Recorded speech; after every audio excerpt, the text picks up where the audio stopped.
tiempo de adoración mediante los cánticos. Muchas gracias a cada uno de ustedes que tocan los instrumentos. Muy bien, es bueno verles a todos ustedes en esta mañana. Les invito a abrir sus Biblias en 2 de Pedro, donde leyeron hace un momento. Volvemos ahí con nuestro estudio que habíamos nosotros dejado hace un mes atrás, que hicimos un alto por el tema de la familia. Pero vamos a leer una vez más el texto para tener el contexto desde el versículo 3 hasta el 5. 2 de Pedro 1, 3 al 5, dice así, de esta manera: como todas las cosas que pertenecen a la vida y a la piedad nos han sido dadas por su divino poder, mediante el conocimiento de aquel que nos llamó por su gloria y excelencia, por medio de las cuales nos ha dado preciosas y grandísimas promesas, para que por ellas llegaseis a ser participantes de la naturaleza divina, habiendo huido de la corrupción que hay en el mundo a causa de la concupiscencia, vosotros también. Y ahí llegó al punto, ¿sí? Todo un preámbulo para unir lo que comienza diciendo: como todas las cosas que pertenecen a la vida y a la piedad nos han sido dadas por su divino poder. Versículo 5, vosotros también, poniendo toda diligencia por esto mismo, añadid a vuestra fe virtud, y a la virtud conocimiento. Oramos. Amado Padre Celestial, una vez más nos encomendamos a ti. Al abrir las Escrituras, nos postramos ante ellas como la autoridad sobre nuestras vidas, la autoridad en la práctica de nuestra fe, la autoridad en lo que creemos. Y rogamos, Padre, que seas tú con tu Espíritu el que obres mucho más allá de lo que hemos de decir en este momento. Tú eres soberano, tú puedes usar tu palabra como tú quieres. Por eso rogamos que aquietes nuestros corazones, nuestros pensamientos, las preocupaciones, los deseos y las distracciones en nuestras almas puedan ser disipadas y sea tu voz la que resuene dentro de nosotros. Pedimos esto en el nombre de Jesús. Amén. Ver crecer a los hijos es una de las mayores, pienso yo, los padres me corregirán, pero pienso que es una de las mayores alegrías que los papás tienen, ¿no? En ese proceso de la vida de familia, de ver a los chicos crecer y se emocionan, ¿sí? Los papás cuando ven los cambios en cada etapa, que los hijos experimentan en cada etapa, y cada nuevo aprendizaje de cada etapa de los hijos es motivo para una foto, ¿no? Ahora que es tan fácil sacar fotos, en otros tiempos no era, pero y manda al grupo de familias, ¿no? Está caminando, ya dijo papá, ya dijo mamá, y todo es una emoción, cada etapa de crecimiento de los hijos, y está bien, es así, porque es lo que uno espera, ver a los hijos crecer. Pero surge, ¿sí? Surge la preocupación en los padres si se inicia la consulta con los especialistas, si eso no sucede, ¿no? Si ven que los hijos no crecen. Si pasan los meses o pasan los años y ven que no hay ese crecimiento que se espera, y van a los especialistas a preguntar ¿por qué? ¿Por qué mi hijo no crece? Bueno, lo mismo sucede en la familia de la fe. Además de experimentar, ¿no? La alegría, la suprema alegría de ver un nuevo nacimiento en la familia de la fe, un nacimiento espiritual con la conversión de un pecador. Otra de las mayores alegrías que vemos, o por lo menos yo como pastor, en la familia de la fe, es ver a los creyentes crecer. Y eso es una gran satisfacción en la vida, en la familia de la fe, ver a los creyentes crecer. Y este es el desafío, en verdad. Este es el desafío que presenta 2 de Pedro, la carta de 2 de Pedro. Y Pedro lo presenta así. En la primera carta, si ustedes recuerdan que nosotros estudiamos esto, durante el año, en la primera carta, Pedro les enseñó a los creyentes, a estos mismos que le escribe la segunda carta. En la primera les enseñó acerca de cómo es o cuál es la verdadera gracia de Dios. Pero en esta segunda carta, Pedro lo que les exhorta, los anima y les enseña es cómo crecer en esa gracia de Dios que ahora saben cuál es. Por eso es que el texto clave en el que resume todo el pensamiento de la carta es 3:18, ¿sí? Donde dice: creced en la gracia y el conocimiento de nuestro Señor y Salvador Jesucristo. Ese es el mensaje de toda esta carta, o se resume ahí todo el pensamiento. Madurar en la fe, queridos hermanos, es un gran desafío. ¿Por qué? Bueno, como ya lo hemos expresado en el último mensaje sobre esta carta hace un mes, porque como lo expresa 1.5, es el texto que tenemos allí y donde vamos a centrarnos en esta mañana, como lo expresa 1.5, crecer, madurar en la fe, requiere de nosotros toda diligencia.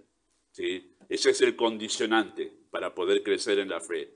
Requiere toda diligencia. Dice el texto una vez más, vosotros también poniendo toda diligencia por esto mismo.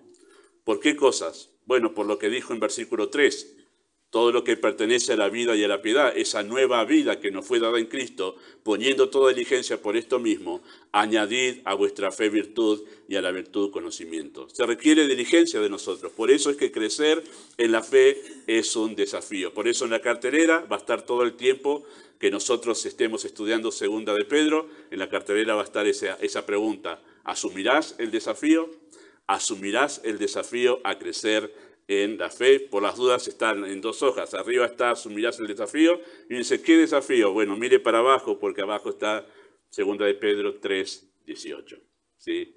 Crecer en la gracia y el conocimiento de Cristo. Ahora, según ese texto, ¿sí? Según 1.5 de 2 de Pedro, según ese texto, crecer en la fe consiste en añadir a nuestra forma de ser, ¿sí? Cualidades de un carácter piadoso. En eso consiste crecer y madurar en la fe. Escuchamos tanto en las iglesias, ¿verdad? Desde los púlpitos. Los creyentes deben madurar, los creyentes debemos crecer, debemos progresar en nuestra vida espiritual. Pero ¿qué es crecer en la vida espiritual? Según Pedro, justamente es añadir a nuestra forma de ser, a lo que somos como personas, cualidades de un carácter piadoso, ¿sí? Por eso, crecer en la fe es experimentar una transformación en mi forma de ser, en la clase de persona que soy. Así que crezco en la medida que voy cambiando la clase de persona que soy. Eso es crecer en la vida espiritual. Ahora, la pregunta es esta, ¿cómo añadimos nosotros esas cualidades que Pedro menciona aquí, que dice añadid a vuestra fe virtud, añadid a vuestra fe conocimiento, añadid a vuestra fe paciencia, y ahí enumera las 7 virtudes de carácter que debemos añadir? ¿Cómo añadimos? ¿Cómo añadimos eso? ¿Acaso agarramos y tomamos versículos 5 al 7 y nos lo aprendemos de memoria y lo vamos como masticando durante la semana hasta que quede incorporado en nuestra mente al punto que lo podamos recitar de memoria, y después de eso nos ponemos a meditar y buscamos comentarios bíblicos para ver qué quiere decir cada palabra y de esa manera lo vamos incorporando? Bueno, no está nada mal hacer todo eso, pero puede quedar simplemente el conocimiento si solo hacemos eso. Podemos saber muy bien lo que dice segunda de Pedro 1:5 al 7, sin que eso realmente llegue a ser una realidad en nuestras vidas. ¿Cómo incorporamos eso? Bueno, de la misma manera que nosotros incorporamos el saludo, ¿sí? Nadie salió de la panza de su mamá diciendo, buenos días, acá llegué yo, permítame, no quiero llegar al mundo sin saludar. No, nadie sabía saludar cuando llegó a este mundo. ¿Cómo aprendimos a saludar? No me lo acuerdo yo. Era pequeñito y de esa etapa de la niñez no tengo ningún recuerdo. Algunos se acuerdan de pequeño, pero yo no. Pero seguramente mi mamá y mi papá me han dicho, saludá ahora. Llegaron gente, saludar. ¿Cómo hacen todos los papás ahora? ¿Cómo aprenden a saludar a sus hijos? Porque usted le insiste a que ellos repitan continuamente una acción. Lo repitan. ¿Sí? Por repetición. De la misma manera que aprendemos a incorporar en nosotros el saludo y se vuelve parte de nosotros, tener ese pequeño gesto de buena educación, lo hacemos siempre, de manera innata ya. Nos damos cuenta que al llegar o encontrarnos con alguien, lo primero que tenemos que hacer es saludar. Sencillamente alguien que no ha sido educado para madurar es que llega a un lugar y no saluda. Pero alguien que ha sido educado y ha sido llevado a la madurez de una manera sana, llega a un lugar y saluda. Bueno, de la misma manera que incorporamos en nosotros el saludo por la simple repetición, porque lo repetimos, lo vamos repitiendo y se incorpora en nosotros. Si repetidamente decidimos en obediencia al Señor reaccionar, por ejemplo, con paciencia, porque es una de las virtudes que están acá, ¿sí? Si decidimos reaccionar con paciencia, ¿sí? En cada situación que nos encontramos en el día a día, con personas difíciles, ante una circunstancia que realmente es abrumadora, nosotros decidimos, no, es una virtud que el Señor nos ha concedido en su gracia en el momento que fuimos salvos. Decido realmente elegir la paciencia antes que la ansiedad. Decido elegir la paciencia antes que la ira. Bueno, si repetidamente decido actuar de esa manera, es un esfuerzo de la voluntad, esta se incorporará en algún momento a nuestra forma de ser. Si lo hago repetidamente, se va a incorporar y me volveré una persona paciente. Es así de sencillo. No hay nada mágico aquí. No hay ninguna cosa que estaré yo orando, Señor, quiero ser paciente. Por ejemplo, quiero ser paciente y oraré, me paso haciendo ayuno y oración. Si no lo pongo en práctica, si no decido forzar mi voluntad a actuar de esa manera en cada situación que requiere paciencia, difícilmente eso se vuelva parte de mi personalidad. Difícilmente eso se vuelva parte de mí, ¿sí? De esa manera se incorporan estas virtudes en nuestras vidas. Por la simple obediencia, solemos decir. La simple obediencia. Cada vez que hago eso, estoy dando pasos de fe. Eso es dar pasos de fe en mi vida espiritual. Decido obedecer. Incorporando eso en mi manera de actuar y de racionar, en mi manera de ser, estoy dando pasos de fe en mi crecimiento, ¿sí? Así que vamos moldeando de esa manera nuestro carácter y va siendo transformada mi persona. Va siendo transformada mi persona de esa manera. Así que esta determinación de querer actuar repetidamente, decididamente, de la manera que estas virtudes me enseñan a mí, esa determinación nos librará a nosotros, queridos hermanos, del estancamiento y del retroceso en la vida espiritual. Estas dos cosas son dos peligros de los más comunes en la vida espiritual que atentan contra la fe del creyente. Quedarse estancado en la vida espiritual. ¿Sí? Cuando uno conoce al Señor, está todo el entusiasmo, está todo el fervor allí. Parece que uno está tocando el cielo con las manos. Cuando uno conoce al Señor, la alegría no se puede contener y uno quiere hacer todo inmediatamente que se convierte. Que yo estoy dispuesto para todo, inclusive irme de acá a la luna por el Señor. Bueno, está dispuesto a todo. Y después viene que se calma un poco ese fervor y uno puede correr el peligro de empezar a estancarse en la vida espiritual.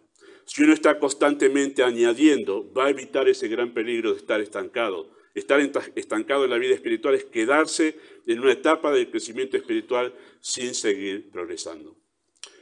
Y el peligro de quedarse estancado es como el agua estancada. ¿Qué pasa con el agua estancada? Se empieza a pudrir. Cuando el creyente se estanca, empieza a dejar lugar a que aquellas cuestiones que tienen que ver con el pecado, que todavía están en su corazón, empiecen a tomar lugar cubriendo aquellas virtudes que había logrado cultivar en el comienzo de su fe. Es como el jardín. Suelo usar esta ilustración porque me parece muy, muy sencilla y gráfica, por lo menos para mi mente. Es como el jardín, y acá tenemos un parque grande, que hay que cortar el pasto en verano más seguido. Por eso me gusta el invierno además. El pasto está ahí nomás, no crece. Pero si yo no lo corto en verano, si lo dejo 15 días, ya sé que empieza a crecer los yuyos solos. Una linda flor no te crece sola, pero el yuyo crece solo, ni siquiera hay que regarlo. Y la maleza, y empiezan a cubrir las lindas plantas del jardín. Y así sucede cuando el creyente se estanca. Empiezan a surgir aquellas tendencias pecaminosas de su corazón y empiezan a cubrir aquellas buenas cosas que había cultivado en su vida espiritual. Pero peor que el estancamiento es el retroceso. Peor que el estancamiento en la vida espiritual es el retroceso. Cuando yo no solo me quedo estancado, sino que empiezo a dejar las cosas en las que había avanzado en mi vida espiritual. Y empiezo a dejar de hacer aquello que había establecido como una rutina en mi vida espiritual. Y eso es peor, porque empiezo a destruir aquello que edifiqué. Por eso es que esta carta toma en un asunto muy serio el crecer en la vida espiritual. No todos los creyentes se dan cuenta de lo importante que es crecer, pero Pedro en el primer capítulo, como lo vimos al comienzo y lo vamos a seguir viendo en el desarrollo, Pedro está hablando de cosas que realmente son serias para el creyente, que si deja de crecer, llega al punto de ser tomado como alguien que parece un incrédulo, que realmente ya no se sabe si es salvo o no. Llega a hablar al punto de decir, debido a estas cosas, debido a que el creyente crece, crece y crece, le será otorgada una amplia y generosa entrada en el reino eterno de nuestro Señor Jesucristo. Nosotros no medimos el crecimiento espiritual de la misma manera que el cielo lo mide. El cielo le da una gran importancia. El creyente dice, no importa, crecemos, no crecemos, no importa, ¿no? Pero el cielo lo ve diferente. Dios lo ve diferente. Y Pedro lo ve diferente. Y esta carta tiene este énfasis. Librarnos a nosotros del estancamiento y del retroceso en la vida espiritual. Dos peligros muy comunes. Así que Pedro dice allí en versículo 5, de 1:5, que la clave del crecimiento es añadir. Esa es la palabra estrella en todo este capítulo, ¿sí? La clave del crecimiento es añadir. Y ya hemos respondido nosotros en el último mensaje cómo debemos añadir, ¿sí? Poniendo toda diligencia. La pregunta que vamos a comenzar a responder en esta mañana, y nos va a llevar 3 domingos, ¿sí? Este y 2 más, la pregunta que vamos a responder es ¿qué cualidades debemos añadir a nuestra fe? Y la respuesta es muy sencilla, porque están allí todas enumeradas, ¿sí? Y la primera de la que vamos a hablar, es que debemos añadir a nuestra fe virtud. De esa manera vamos a crecer en la vida espiritual. Y he tomado esta mañana, no solo porque hay mesa y la reunión es un poquito más extensa, para solamente esa virtud, las otras las vamos a ir agrupando, sencillamente porque todos los comentarios que busqué sobre esta palabra, sobre esta virtud, sobre esta cualidad, virtud, no la explican. Y como que la pasan rápido. Y así que me he tenido que valer de mi propio estudio de análisis. Siempre tengo alguna ayuda por ahí que me ayuda a ampliar. Y no hay. Y es tan rico el conocimiento que hay sobre esta cualidad que me parece que está bueno que le dediquemos esta mañana para hablar sobre ella. ¿Sí? Esa palabra virtud que encontramos allí en ese texto, versículo 5, ¿sí? Esa palabra virtud es la misma palabra, ¿sí? Que en el verso 3 se traduce como excelencia. Noten verso 3, como todas las cosas que pertenecen a la vida y a la piedad nos han sido dadas por su divino poder mediante el conocimiento de aquel que nos llamó por su gloria y excelencia. Esa palabra excelencia es la misma que se tradujo en el versículo 5 como virtud. Es exactamente la misma palabra que en griego es arete. Así, no importa, pero está bueno decirlo para que usted... No, ni siquiera varía. O sea, no es que hay una variación. A veces entre una palabra y otra en griego hay variación porque se usa... No, acá es exactamente la misma. Y en una se tradujo excelencia y en la otra se tradujo virtud, ¿sí? Y en ese texto, en el versículo 3, se refiere a las perfecciones, o a la perfección, mejor dicho, de las cualidades de Cristo, que lo colocan a Él en un lugar de alto honor y dignidad. A eso se refiere la palabra excelencia o virtud. Sí, esta palabra es de uso, era muy común en la cultura griega. No solamente era muy común, era sumamente importante en la cultura griega. Y hace falta pensar como ellos para entender por qué Pedro la usó aquí. Y de qué manera Pedro usó esta palabra aquí, ¿sí? En la cultura griega de aquel tiempo, ¿sí? Era una palabra crucial y determinante para el desarrollo del individuo, ¿sí? Como persona. Los griegos pensaban y aspiraban a la excelencia como el fin supremo de la vida. ¿Sí? Como hoy, por ejemplo, culturalmente, el fin supremo de nuestra cultura es ser feliz. Bueno, ¿qué persigues en tu vida? Ser feliz, haciendo lo que hagamos, ¿no? Para los griegos, el fin supremo era ser excelente, ser una persona excelente o alcanzar la excelencia como persona, ¿sí? Y ellos buscaban esa excelencia como personas, siendo mejores personas a través de la educación, pensando que el ser cultos mejoraba su humanidad. Y en cierto sentido, tenían razón. Una persona que se va cultivando, que se va educando, mejora su humanidad, o sea, su persona la mejora. En cierta manera tenían razón. Y por eso es cuando Pablo llega a predicar en Atenas, Hechos capítulo 17, después de ahí surge la carta a los Corintios, donde Pablo dice, me propuse no saber cosa alguna entre vosotros, sino a Cristo y a este crucificado, rechazando toda esa filosofía griega. Los griegos amaban la filosofía, amaban también la elocuencia, por eso Pablo fue menospreciado y él tuvo que escribir la segunda carta, porque no era tan elocuente como los filósofos griegos. Y ellos pensaban que alguien que se educaba y que llegaba a tener una elocuencia en su hablar era una persona excelente. Había alcanzado el propósito en la vida. Pero también los griegos pensaban ellos que se alcanzaba la excelencia por medio de los actos de valentía y de heroísmo. Si ustedes han estudiado la cultura griega de aquellos tiempos, creo que en la secundaria se estudia algo así. Se dan cuenta que había una fascinación en los griegos por los héroes. Nacen muchas películas de todos los héroes a los que los griegos les rendían culto. ¿Por qué? Porque si alguien era valiente, hacía actos de heroísmo por medio de batalla, wow, esa persona alcanzó la excelencia. Es una excelente persona o alcanzó la excelencia, alcanzó el fin supremo de su vida. ¿Sí? De ahí la fascinación por los guerreros, a quienes veían como individuos que estaban en un lugar más alto en honor que los demás, porque habían alcanzado la excelencia en sus actos de valentía arroja. Así que la excelencia, entonces, según ese uso de la palabra que tenía en esa cultura, la excelencia entonces, queridos hermanos, dicho de manera básica, es la cualidad, ¿sí? Este es el significado de esa palabra, es la cualidad de carácter que me impulsa a mí a tomar la determinación de ser una mejor persona. Y en ese sentido está usado aquí esa palabra. Es una cualidad de carácter que impulsa mi voluntad y me da la iniciativa de tener la determinación de quiero ser mejor persona. Y yo sé que esto no se dice mucho desde el púlpito, ¿verdad? Pero esa es la idea de esa palabra. Y así la está usando Pedro en este pasaje. Obviamente cuando los escritores bíblicos, porque no la usa solamente Pedro, también la usa Pablo, obviamente cuando los escritores bíblicos utilizaban esta palabra, lo hacían en base a las cualidades de la vida piadosa, tal como Pedro lo explica aquí. Así se lee la idea, ¿sí? Yo hice mi propia oración aquí. Se leería así la idea del versículo 3 hasta llegar a la palabra virtud.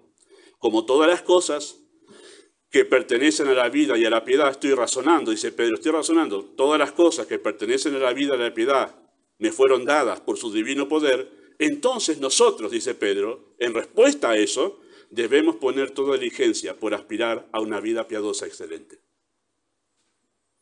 Esa es la idea de lo que Pedro está diciendo aquí. Como Él me dio todas las cosas por su divino poder en el momento que Él me salvó, entonces yo ahora en respuesta a eso, de que tengo todo lo necesario en Cristo ahora, yo tengo que buscar ser una persona excelente. ¿En base a qué? En base a todo eso que me dio Él. En base a esas virtudes de la vida piadosa, ¿sí?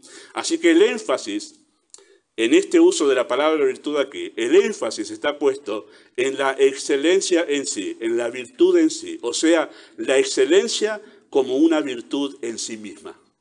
Esa es la idea de este uso.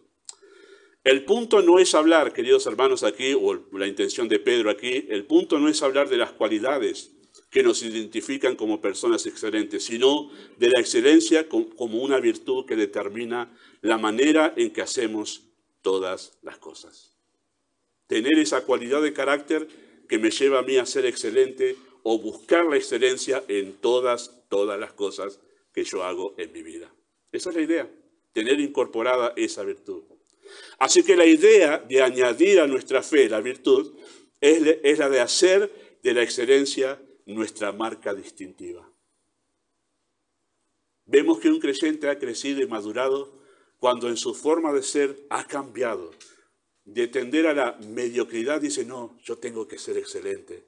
En todo lo que hago tengo que buscar la excelencia. No hacer las cosas a los ponchazos, solemos decir en nuestro vocabulario argentino, ¿no? Así nomás, como salga. Dice, no. Y cuando vemos que el creyente, no, lo mejor, lo que yo pueda mejor hacerlo, buscando la excelencia, vemos que entonces es un creyente que ha madurado en la fe y ha cambiado acá en su forma de pensar, porque ahora tiene una virtud incorporada, que ya no hace las cosas así nomás, como salgan. Ahora dice, tengo que ser excelente, tengo que ser excelente. El esposo no quiere ser solamente un buen esposo cuando esta virtud está incorporada en su vida, sino que quiere ser excelente en su rol de líder, esposo y padre. Y por eso se lo ve interesado en consultar, escuchar mensajes, aprender de la Escritura, cómo realmente puedo liderar mi hogar mejor, cómo puedo criar mejor a mis hijos, cómo puedo yo en verdad crecer en mi carácter como líder de este hogar. La esposa, cuando hace de esta cualidad una virtud realmente en su vida, una cualidad incorporada en su carácter, no solo quiere ser una buena madre, quiere ser excelente en su rol como esposa y como madre. Y resulta uno de los momentos de satisfacción cuando veo a las madres de la iglesia postear en sus redes sociales, escuche que está muy bueno acerca de los hijos, escuche esto acerca de todo buenísimo. Digo, están creciendo. No solamente están queriendo ser buenas madres, están realmente queriendo ser excelentes en su función. Y eso es buenísimo. Tienen incorporado esa cualidad de la virtud en su carácter. El creyente en su trabajo no quiere solamente cumplir con su responsabilidad, quiere ser excelente. Cuando esta virtud, esta cualidad está incorporada en su carácter, quiere ser excelente desempeñando su labor. El creyente en su vida espiritual, cuando realmente cuenta con la virtud y la excelencia como parte de su carácter, no se contenta solo con tratar de cumplir en su vida espiritual, aspira a la excelencia. Y así, en cada uno de los aspectos de la vida, en cada cosa que hace, busca la excelencia. Busca la excelencia. Lo mejor que pueda hacerlo, cuando esta virtud está incorporada en su carácter. Así que cuando hacemos de la excelencia una cualidad de nuestro carácter, cambia nuestra intención y nuestro estilo de vida, ¿sí? Cambia todo en nuestro corazón y en nuestra manera de ver las cosas. Incluso la cosa más pequeña se vuelve nuestro gran desafío. La cosa más sencilla es el desafío para hacerlo lo mejor, obviamente para el Señor, y eso vamos a hacer un énfasis al final.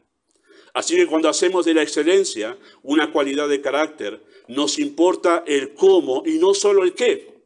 Y eso cambia nuestra mente. No solamente nos importa qué cosas hacemos, sino nos importa cómo hacemos esas cosas. Porque ahora buscamos la excelencia, no como salga, no como para zafar, no como para salir rápidamente de la responsabilidad, sino que ahora es cómo lo hago.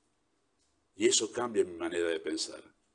Deseamos y buscamos ser mejores en cada aspecto de nuestras vidas, teniendo obviamente como referencia el carácter de Cristo, porque la excelencia ahora es parte del carácter de Cristo en nosotros. Sí, al hacer de ella nuestra cualidad propia, una cualidad propia, estamos actuando como Cristo. No siempre vemos eso, ¿verdad? Como que Cristo está en nosotros. Cantamos recién, no soy yo sino Cristo en mí. Cuando actuamos así, estamos reflejando a Cristo. Cuando actuamos así, estamos reflejando a Cristo. Porque piénsalo de esta manera. Haga este ejercicio mental por un momento conmigo sencillamente. Piénselo de esta manera. ¿Podemos imaginar a Cristo en nuestro lugar haciendo las cosas que nosotros hacemos día a día? ¿Podemos imaginar a Cristo dejando las cosas a medio hacer? ¿Se lo imagina así a Cristo? Él tuvo que vivir con su familia bajo la tutela de sus padres, en obediencia a ellos, durante los primeros años. Después no sabemos en qué momento murió José, pero él sabemos que aprendió el oficio de su padre terrenal, la carpintería.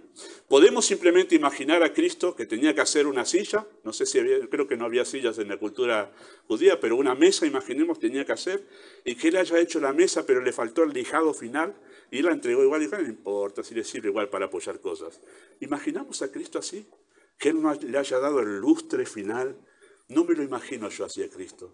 Me lo imagino poniendo la excelencia, que las mesas que Él habrá hecho, que las sillas, que todos los elementos de los vasos, los jarros, las fuentes que habrá hecho de madera, habrá sido de las mejores, que uno podía haber encontrado de un carpintero. Además porque Él ha sido el creador de la madera.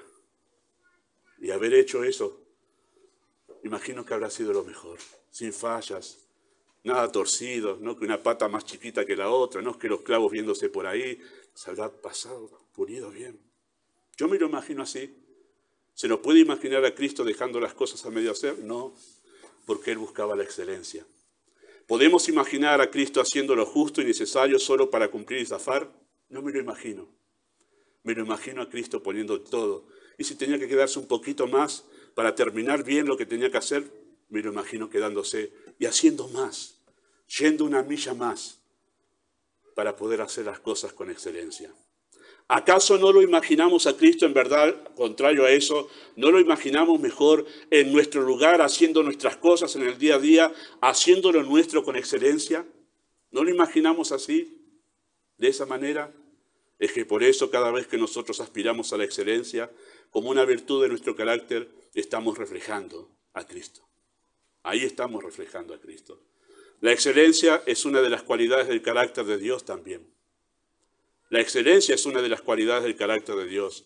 Por donde miremos nosotros en la creación de Dios, observamos en la creación complejidad, belleza, perfección. Una simple flor simplemente, que nace y muere en el espacio de unos días, es hecha con la más sublime excelencia. Tenemos una plantita que sola, algún pájaro habrá traído la semilla y cayó ahí en nuestro jardín. Son 3 plantitas que nacieron solas y simplemente tiene sus hojas verdes ahora.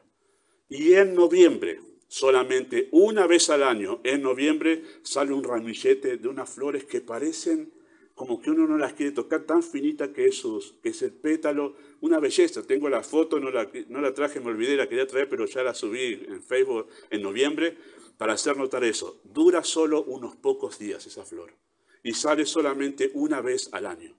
Y no sale más, ahora estamos esperando que llegue noviembre, porque va a salir ahí y se muere a los pocos días. Y cuando yo miraba dije, cuánta dedicación para una pequeña flor que dura solo unos pocos días. Ese es nuestro Dios. Aún en aquello que parece tan simple e intrascendente, le pone excelencia en lo que Él hace. Así que la excelencia es una virtud del carácter de Dios, nuestro Dios. Aún en lo más pequeño e insignificante, en comparación con la trascendencia del ser humano, como una hormiga o una abeja, observamos nosotros en la creación de Dios completa excelencia.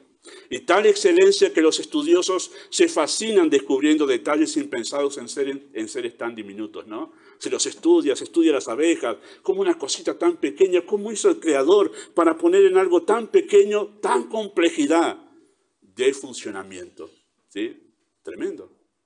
Tremendo las hormigas, que tienen esa capacidad, no ven las hormigas, tienen esa capacidad de poder dirigirse por los olores, tienen esa capacidad de poder registrar todos los cambios químicos que hay en el aire, por eso uno le tira una naranja le estoy tirando naranjas, le tiran naranjas para que se distraigan y no vayan a las plantas, pero enseguida, ¡fua!, no pasa ni 20 minutos y al toque están las hormigas ahí, captaron el olor, los cambios químicos en el aire. ¡Qué complejidad! Ese es nuestro Dios, que cuando hace algo incluso que es tan diminuto, no tengo idea cuánto vive una hormiga, pero le puso excelencia en lo que hizo. Cuando nosotros reflejamos excelencia, reflejamos el carácter de Dios. Exaltamos esa virtud de Dios.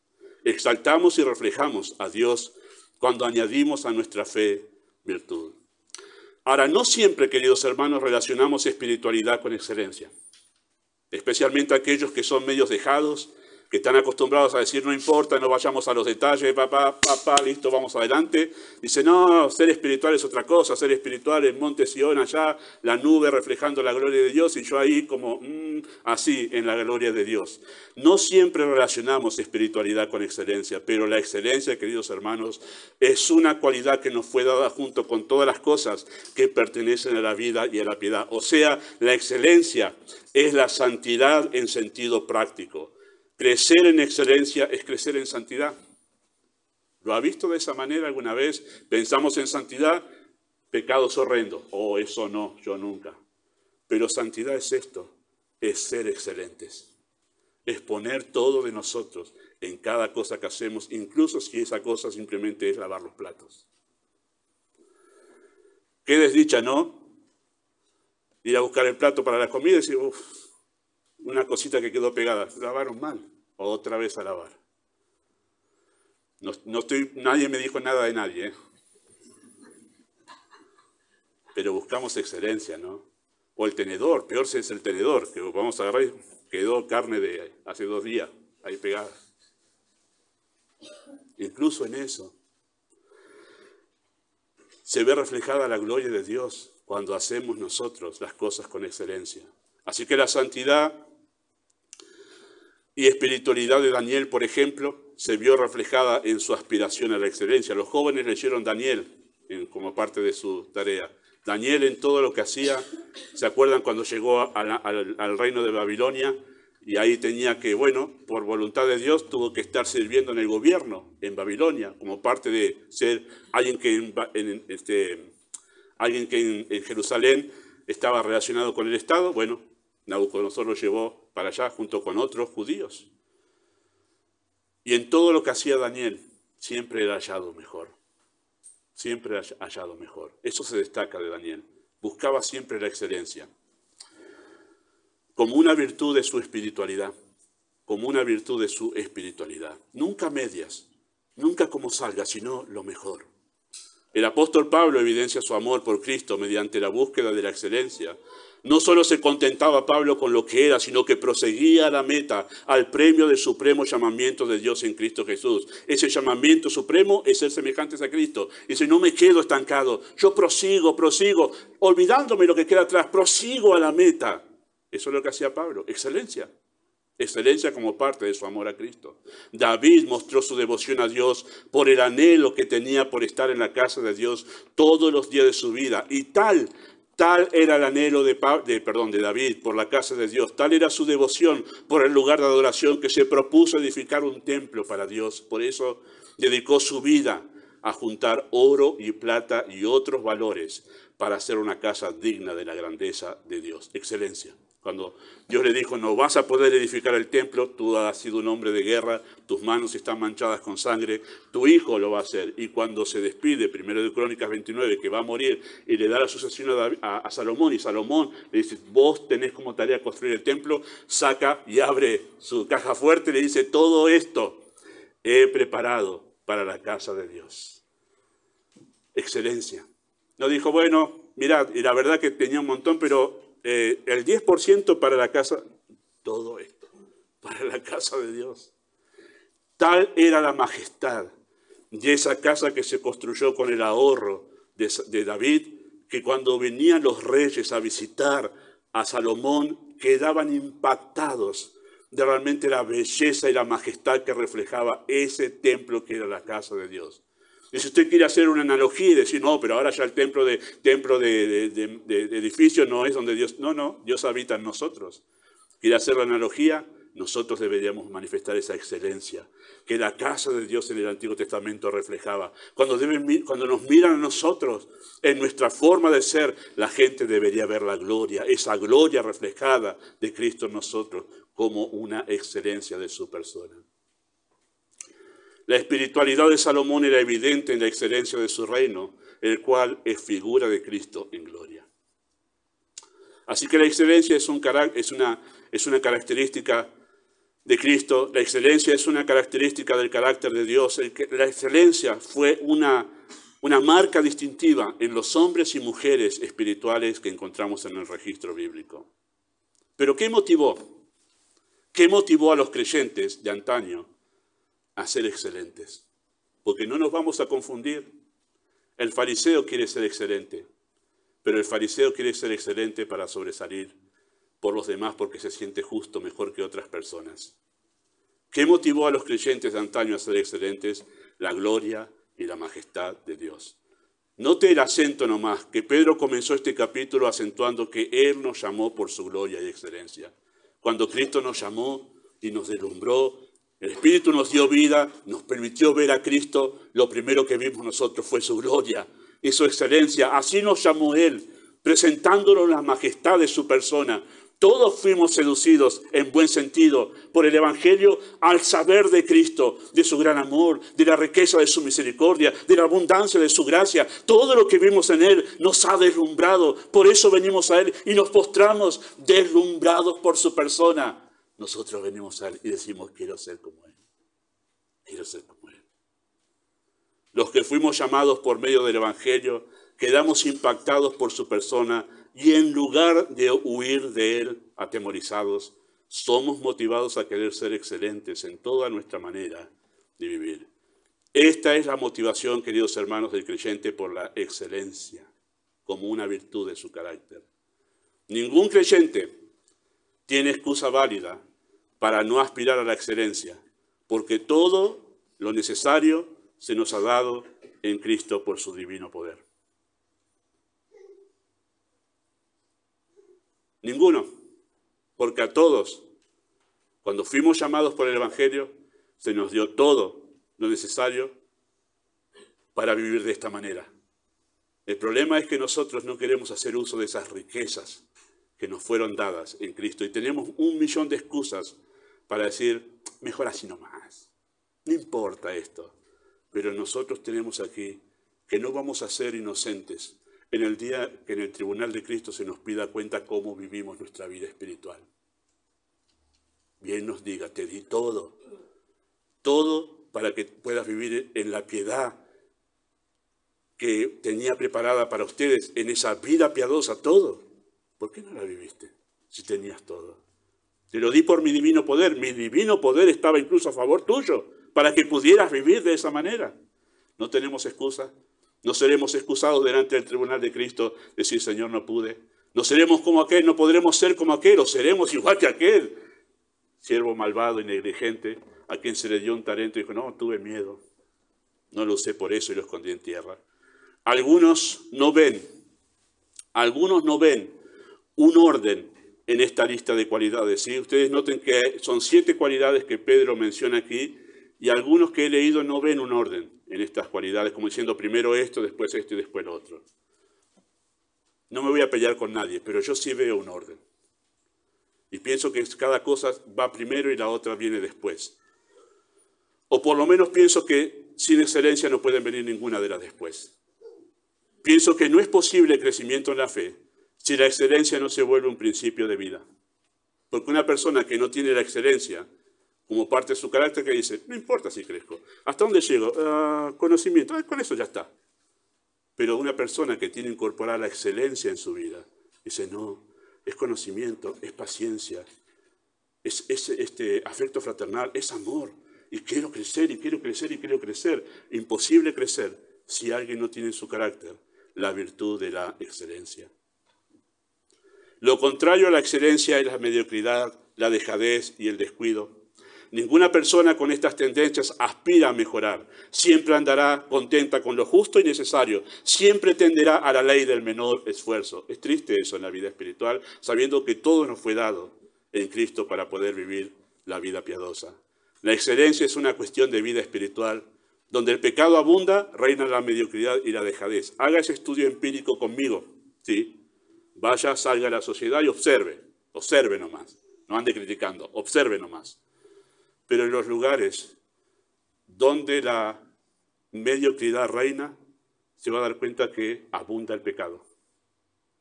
Porque el pecado lleva a las personas a ser mediocres, dejadas, alejadas obviamente de la excelencia. Esto es así. Por eso no es raro ver que cuando el creyente es dominado por un pecado, se los ve menguar en su excelencia. Empieza a descuidar las cosas en su vida espiritual.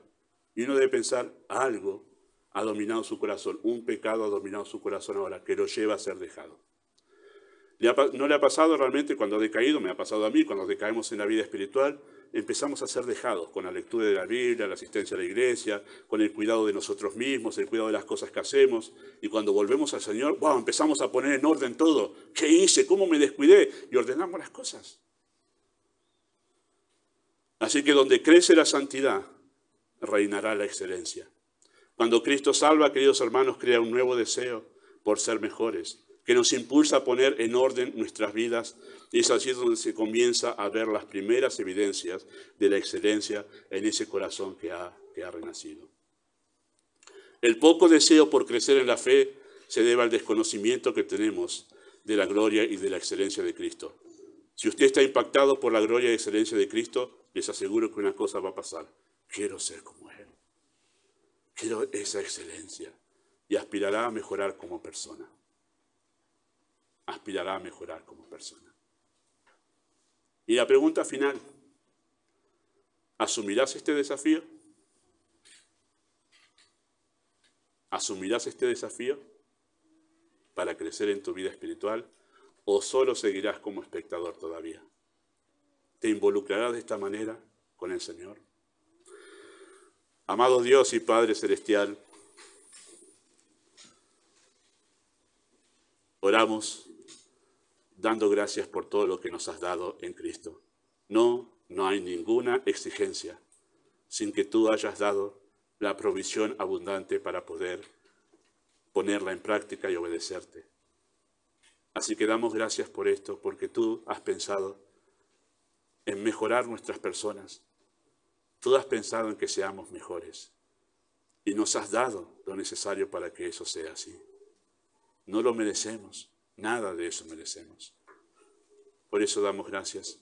Estimula nuestros corazones, revela delante de nuestros ojos a Cristo, su gloria, su excelencia, para que ese sea nuestro más alto motivo por querer mejorar. Pedimos tu bendición en el nombre de Jesús. Amén. Muy bien, vamos a pasar nosotros al tiempo de la mesa. Vamos a terminar la transmisión ahí, ¿sí? En el canal. Vamos a pasar al tiempo de la mesa.